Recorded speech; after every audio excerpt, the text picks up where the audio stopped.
Good morning and welcome to the Gospel of this morning. We're in the book of Acts from verse to verse, and we're doing it so that our faith can increase. Faith cometh by hearing, and hearing by the word of God, by the preached word of God. And that's why we do it. We need some more faith. Today's reading, Acts chapter 8, verses 14 to 17. Now when the apostles which were at Jerusalem heard that Samaria had received the word of God, they sent unto them Peter and John, who, when they were come down, prayed for them, that they might receive the Holy Ghost.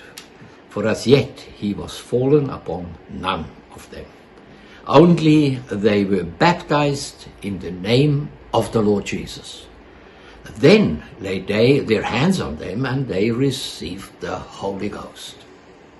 Now the first subtitle then, when the apostles who were at Jerusalem heard, that they of Samaria had received the word of God. Hearing the gospel, receiving Jesus, and being baptized was just not enough as far as the apostles were concerned. The promise of God was to receive the gift of the Holy Spirit. And this was done through the laying on of hands by the presbytery. We may think that this is limited to be done by the apostles, but reading what Paul wrote to Timothy, we can presume that the thought has been expanded or extended to the presbytery, which simply means to the leadership. Let's read something about it. 1 Timothy chapter 4 and verse 14, that Paul writing to Timothy, neglect not the gift that is in thee, which was given by prophecy with the laying on of hands by the presbytery. There was in Samaria not yet a presbytery in place. Only Philip, the evangelist, was present, and the authority was not in him to pray for the new converts, that they may receive the Holy Spirit. And then they sent to them Peter and John. The foundations were still being laid for the church, and it was important that things were done properly and under proper authority. We often make the mistakes to impart authority to babes in Christ because of their social standing, their secular education, or because they have charisma. The apostles were the persons ordained of Christ to take up the top leadership in their generation. They had been to school with Christ for 3.5 years. And it would take a while to bring the new converts up to speed in taking a measure of authority onto themselves. Now, the early church, by and large, accepted this structure without opposition. And so it was a natural step that Peter and John or any other apostle would be called in. And then it goes on and it says, who, when they came down, laid their hands on them, that they may receive the Holy Spirit. There is much dispute going on about the subject of receiving the Holy Ghost. Some say that being born again means that the fullness of the Holy Spirit has come to the person. Others say that the act of laying on of hands after having received Christ and being born again is a second act of the Holy Spirit to receive power to witness and to minister the gospel. Now, the reason to have different opinions on the subject differs from person to person, but we have basically two camps. On the one side, we have those who say that being born again is inclusive of what is available today.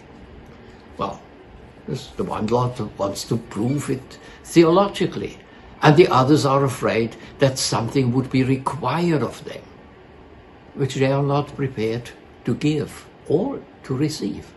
Where is the point? That I'm satisfied with what I have?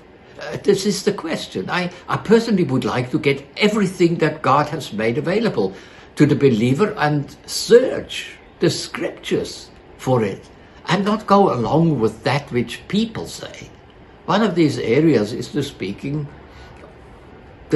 in other tongues, We have the Bible that gives evidence of its existence, and we have people who try to restrict it to the specific time in history when the church began. It is up to every person to make the decision to want it or not to want it. If speaking in tongues would have any benefit for me today, then I would seek it, because Scripture says, seek or desire spiritual gifts. That's in 1 Corinthians chapter 14 and verse 1. Then let us see if there is a benefit to speaking in tongues. And there it says, for he that speaketh in another tongue speaks not unto men but unto God, for no man understandeth him. Howbeit in the Spirit he speaks mysteries. That's verse 2. 1 Corinthians.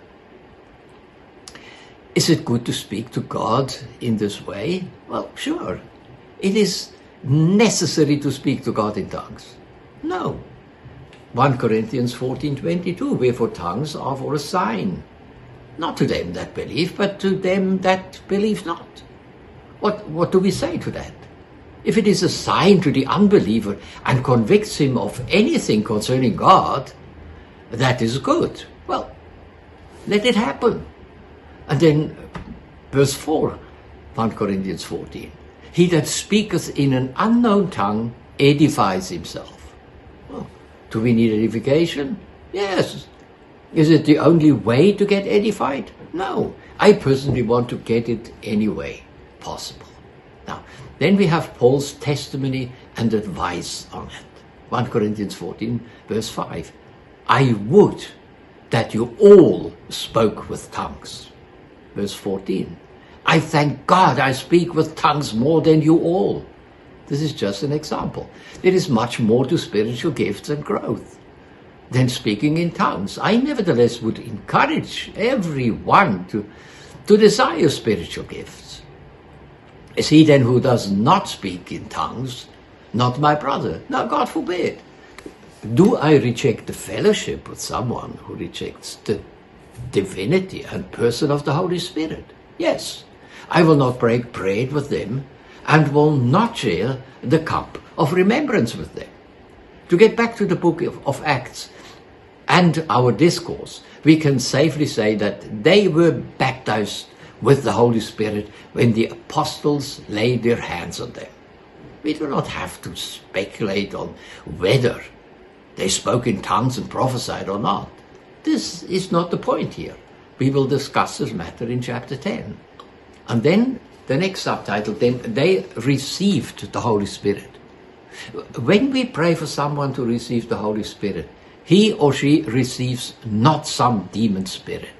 I would like to refer to something Jesus spoke on this matter, because we cannot point a finger at someone who is baptized with the Holy Spirit and call it the spirit of Beelzebub. Jesus said that whosoever asks will receive.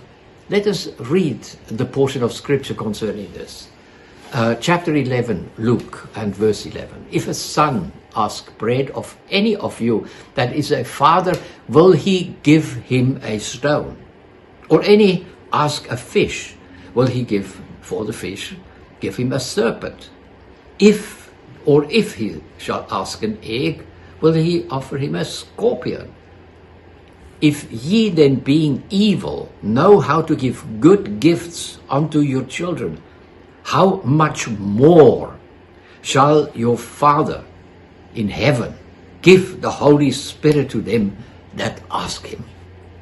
Many believers do not ask for the gifts of the Holy Spirit. They just want to have personal illumination on Scripture. The gifts of the Holy Spirit compel us to minister to them, and it requires a measure of faith towards God. Many just do not want to have their faith tested, because to get faith needs to get to hear the Word of God. And we know that this, under what this demands, it needs effort and dedication. The story of Simon, nevertheless, does not end here.